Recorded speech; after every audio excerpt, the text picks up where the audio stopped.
Hello बच्चों। तो राम वृक्ष बेनीपुरी का हम पाठ बाल गोविंद भक्त है उसका सार संग्रह कर चुके हैं। अब मैं के प्रश्न आंसर दे रही हूँ, सो आप याद कर लेना। पहला प्रश्न है कि खेती बाड़ी से जुड़े गृहस्थी बाल गोविंद भक्त अपनी किन चारित्रिक विशेषताओं के कारण साधु कहलाते थे।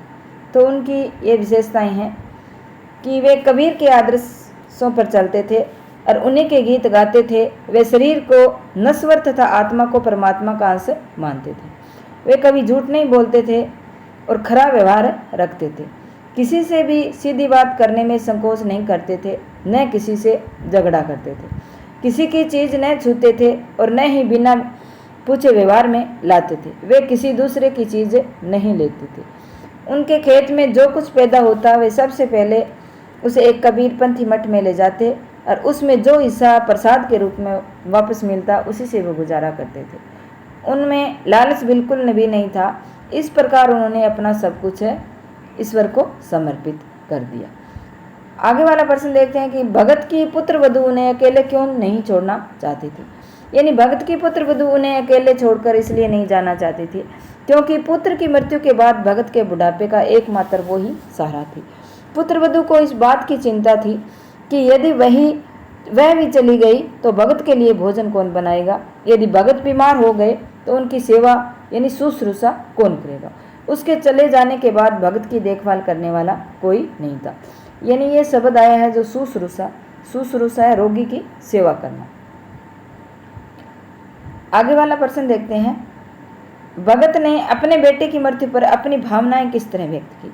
बेटी की मृत्यु पर भगत ने पुत्र के शरीर को एक चटाई पर लिटा दिया, उसे सफ़ेद चादर से ढक दिया तथा कबीर के भक्ति गीत गाकर वे अपनी भावनाएं व्यक्त करने लगे। उनके अनुसार उसकी आत्मा है वो परमात्मा के पास चले गई, मानो कोई विरहनी अपने प्रेमी से जा मिली हो। उन दोनों के मिलने से बड़ा आनंद और कुछ नहीं हो सकता। इस प्रकार भक्त ने शरीर की नश्वरता और आत्मा की अमरता का भाव व्यक्त किया है।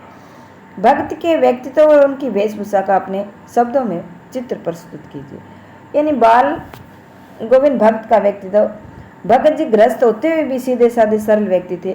उनका आचार व्यवहार इतना पवित्र और आदर्शपूर्ण था कि वे गृहस्थ होते हुए भी वास्तव में मन में सन्यासी थे। वे अपने किसी काम के लिए दूसरों के कष्ट नहीं देना चाहते थे। बिना अनुमति के अनुमति के किसी वस्तु को हाथ नहीं लगाते थे। वे कभी झूठ नहीं बोलते थे और खरा व्यवहार करते थे। कबीर के आदर्शों का पालन करते थे। वे अलौकिक गायक थे। कबीर के पद उनके कंठ से निकलकर मानो सजीव उठते थे। आत्मा परमात्मा पर उनका अटल विश्वास था।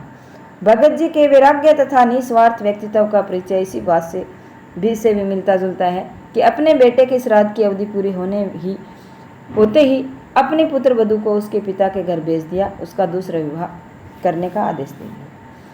अब उनकी वेशभूषा कैसी थी। बाल गोविंद भक्त मंझोले कद के गोरे चिट्टे आदमी थे। उम्र केवल लगभग 60 वर्ष की होगी। बाल पक गए थे। लंबी दाढ़ी या जटाजूट तो नहीं रखते थे, किंतु उनका चेहरा हमेशा सफ़ेद बालों से जगमगाता रहता था। कपड़े बिल्कुल कम पहनते थे। कमर में एक लंगोटी, मात्र एक सिर पर कबीरपंथी की सी कनपटी टोपी रखते थे। जब जड़ा आता तो एक काली कमली ऊपर ओढ़े रखते थे और मस्तक पर हमेशा चमकता हुआ रामानंदी चंदन जो नाक के एक छोर से औरतों के टिक्के की तरह शुरू होता था और गले में तुलसी की जड़ों की एक बेडोल माला भी पहने रखते थे। बाल गोविंद भक्त की दिनचर्या लोगों के अचरज का कारण क्यों थी। यानी बाल गोविंद भक्त की दिनचर्या लोगों के अचरज का कारण इसलिए बन गई क्योंकि वे जीवन के सिद्धांतों और आदर्शों का अत्यंत गहराई से पालन करते हुए उसे अपने आचरण में उतारते थे। वृद्ध होते हुए भी उनकी स्फूर्ति में कोई कमी नहीं थी। सर्दी के मौसम में भरे बादलों वाले भादों की आधी रात वे भोर में सबसे पहले उठकर गांव से मील दूर बहती गंगा में स्नान करने जाते थे। खेत में अकेले खेती करते हुए कबीर के गीतों में तल्लीन रहते थे। विपरीत परिस्थितियों होने के बाद भी उनकी दिनचर्या में कभी कोई परिवर्तन नहीं आया। एक वृद्ध की अपने कार्य के प्रति सजगता लगाव देकर लोग दंग रह जाते।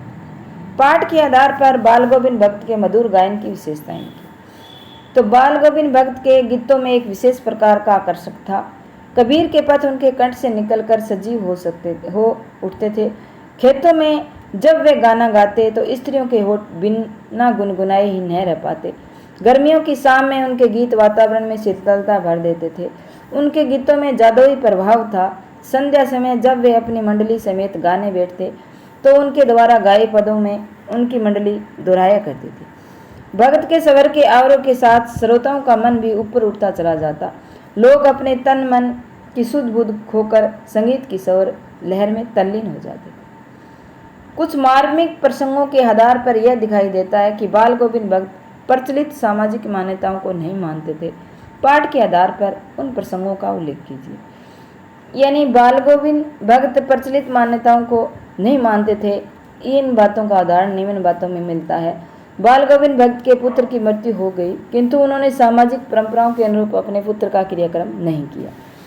बेटे की मृत्यु के समय सामान्य लोगों की तरह शोक करने की बजाय भगत ने उसकी सैया के समक्ष गीत गाकर उत्सव मनाया। बेटे के क्रियाक्रम में भी उन्होंने सामाजिक रीति रिवाजों की परवाह न करते हुए अपनी पुत्र वधू से ही दाह संस्कार संपन्न करवाया। समाज में विधवा विवाह का प्रचलन न होने के बावजूद उन्होंने अपने पुत्र वधू के भाई को बुलाकर उनकी दूसरी शादी करने को कहा। अन्य साधुओं की तरह भिक्षा मांगकर खाने के विरोधी थे। जितना वो घर में मिलता उसी से संतोष करते थे। धान की रोपाई के समय समूचे माहौल को भगत की सवर लहरियां किस तरह चमत्कृत कर देती थी, उस माहौल का शब्द चित्र प्रस्तुत कीजिए। यानी आषाढ़ की रिमझिम फुहारों के बीच खेतों में धान की रोपाई चल रही थी।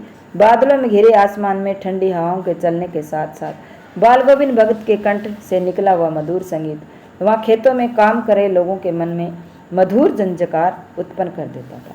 सबर के आरोह के साथ एक एक शब्द जैसे स्वर्ग की ओर भेज जा रहा था। वो उनकी मधुर वाणी को सुनते ही लोग झूमने लगते। स्त्रियां स्वयं को रोक नहीं पाती थी तथा अपने आप उनके होठ कंपाकर गुनगुनाने लगते थे। हलवाओं के पैर गीत की ताल के साथ उठने लगते थे। रोपाई करने वाले लोगों की उंगलियां गीत की सवर लहरी के अनुरूप एक विशेष क्रम से चलने लगती थी। बाल गोविंद भगत के गाने से संपूर्ण सृष्टि मिठास में खो जाती। अब रचना और अभिव्यक्ति के प्रश्न देखते हैं। पाठ के आधार पर बताए गए बाल गोविंद भक्त की कबीर पर श्रद्धा किन किन रूपों में प्रकट हुई। कबीर ग्रस्त होकर भी सांसारिक मोह माया से मुक्त थे। उसी प्रकार बाल गोविंद भक्त ने ग्रस्त जीवन में बंध कर भी साधु के समान जीवन व्यतीत किया। कबीर के अनुसार मृत्यु के पश्चात जीवात्मा का परमात्मा से मिलन होता है और बेटे की मृत्यु के बाद बाल गोविंद भक्त ने यही कहा था। उन्होंने बेटे की मृत्यु पर शोक मनाने की बजाय आनंद मनाने के लिए कहा था। भगत जी ने अपनी फसलों को भी ईश्वर की संपत्ति माना। वे फसलों को कबीर मठ में अर्पित करके प्रसाद में रूप से ग्रहण करते, अनाज का ही उपयोग करते थे। कबीर के विचार भी कुछ इस प्रकार ही थे। साईं इतना दीजिए जामे कुटुंब समार, मैं भी भूखा ना रहूं साधु न भूखा जाए। पहनावे में भी वे कबीर का ही अनुसरण करते थे। कबीर गांव गांव गली गली घूमकर गाना गाते, भजन गाते। बाल गोविंद भगत की इससे प्रभावित हुए कबीर के पदों को वे फिर गाते।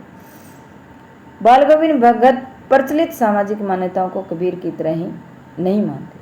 आपकी दृष्टि में भक्त कबीर पर आगाध श्रद्धा के क्या कारण रहे? तो बाल गोविंद भक्त कबीर पर आगाध श्रद्धा रखते थे क्योंकि कबीर ने सामाजिक कुप्रथाओं का विरोध कर समाज को एक नई दृष्टि प्रदान की। उन्होंने मूर्ति पूजा का खंडन किया, समाज में व्याप्त ऊंच नीच के भेदभाव का विरोध कर समाज को एक नई दिशा की अग्रसर किया। उन्होंने कबीर के विचारों आडंबर रहित सादे जीवन में सच्चाई नजर आई होगी। यह सच्चाई उनके हृदय में बैठ गई होगी। कबीर की इन्हीं विशेषताओं ने बाल गोविंद भक्त के मन में को प्रभावित किया। गांव का सामाजिक सांस्कृतिक परिवेश आजाद चढ़ते ही उल्लास से क्यों भर जाता था? क्योंकि भारत कृषि प्रधान देश है। यहाँ के गांव कृषि आधारित है। वर्षा की भी आषाढ़ मास में शुरू होती है। आषाढ़ की रिमझिम बारिश में भगत जी अपने मधुर गीतों को गुनगुनाकर खेती करते हैं। उनके इन गीतों के प्रभाव से संपूर्ण सृष्टि रम जाती है। स्त्रियां भी इससे प्रभावित होकर गाने लगती है। बच्चे भी वर्षा का आनंद लेते हैं। किसान भी असली अच्छी फसल की आशा में हर्ष से भरे उठते हैं। इसलिए गांव का परिवेश उल्लास से भर जाता है। ऊपर की तस्वीरें से यह नहीं माना जाए कि बाल गोविंद भक्त साधु थे। क्यों? साधु की पहचान पहनावे के आधार पर की जानी चाहिए। आप किन आधारों पर सुनिश्चित करेंगे कि व्यक्ति साधु है? यानी मेरे अनुसार एक साधु की पहचान उसके पहनावे के साथ साथ उसके आचार व्यवहार तथा इसकी जीवन प्रणाली पर भी आधारित होती है। सच्चा साधु हमेशा मोह माया आडंबर युक्त जीवन लालच आदि दुर्गुणों से दूर रहता है। साधु हमेशा दूसरों की सहायता करता है। साधु का जीवन सादगीपूर्ण तथा सात्विक होता है। उसके मन में केवल ईश्वर के प्रति सच्ची भक्ति होती है। बाल गोविंद भक्त का जीवन इसी प्रकार का प्रमाण है। प्रेम और मोह और प्रेम में अंतर होता है। भक्त के जीवन की किस घटनाओं के आधार पर इस कथन को सिद्ध करेंगे। तो मोह और प्रेम में निश्चित अंतर होता है। मोह में मनुष्य केवल अपने स्वार्थ की चिंता करता है। प्रेम में वह अपने प्रियजनों का भी हित देखता है। भगत को अपने पुत्र तथा अपनी पुत्र वधू से अगाध प्रेम था, परंतु उसके इस प्रेम ने सीमा को पार करने कर कभी मोह का रूप धारण नहीं किया। दूसरी तरफ वे चाहते थे, मोहवश अपनी पुत्र वधू को अपने पास रोक सकते थे, परंतु उन्होंने अपनी पुत्र वधू को जबरदस्ती उसके भाई के साथ भेजकर उसके दूसरे विवाह का निर्णय किया। इस घटना द्वारा उनका प्रेम प्रकट होता है। बाल गोविंद भक्त ने सच्चे प्रेम का परिचय देकर अपने पुत्र वधू की खुशी को उचित माना। अब भाषा अध्ययन से प्रश्न देखते हैं। इस पाठ में आए कोई 10 क्रिया विशेषण को छांटकर आपको लिखना है। तो धीरे धीरे स्वर ऊंचा होने लगा, ये रीतिवाचक क्रिया विशेषण है। जब जब, तो वह जब जब सामने आता है। जब जब कालवाचक क्रिया विशेषण है। थोड़ा बुखार आने लगा, तो परिमाणवाचक विशेषण है। उस दिन की संध्या में गीत गाए, कालवाचक क्रिया विशेषण है। उस दिन यानी बिल्कुल कम, तो बिल्कुल कम कपड़े पहनते थे, ये इसका वाक्य बनाया, तो परिमाणवाचक क्रिया विशेषण है ये। सवेरे ही, यानी इन दिनों सवेरे ही उठते थे, तो कालवाचक क्रिया विशेषण है। हर वर्ष गंगा स्नान करने के लिए जाते थे, तो कालवाचक क्रिया विशेषण है। वे दिन दिन छिजने लगे, कालवाचक क्रिया विशेषण है। हंसकर टाल देते थे, तो रीतिवाचक क्रिया विशेषण है। जमीन पर आसन जमाए, तो स्थानवाचक क्रिया विशेषण। इस प्रकार ये 10 क्रिया विशेषण आपको इसी पाठ से छांट कर लिखने हैं। तो क्रिया विशेषण 8 प्रकार के होते हैं। रीतिवाचक है, कालवाचक है, परिमाणवाचक है, स्थानवाचक है। तो इस तरह से इसमें ये सारे यहाँ से पूछे गए हैं। तो आप इन प्रश्नों को जरूर पढ़ना। जब भी खाली समय मिले, आप पढ़ते पढ़ते बोर हो जाते हो, तो सोए हुए भी सोते इन प्रश्नों को हमें देख सकते हैं, तो हमें याद भी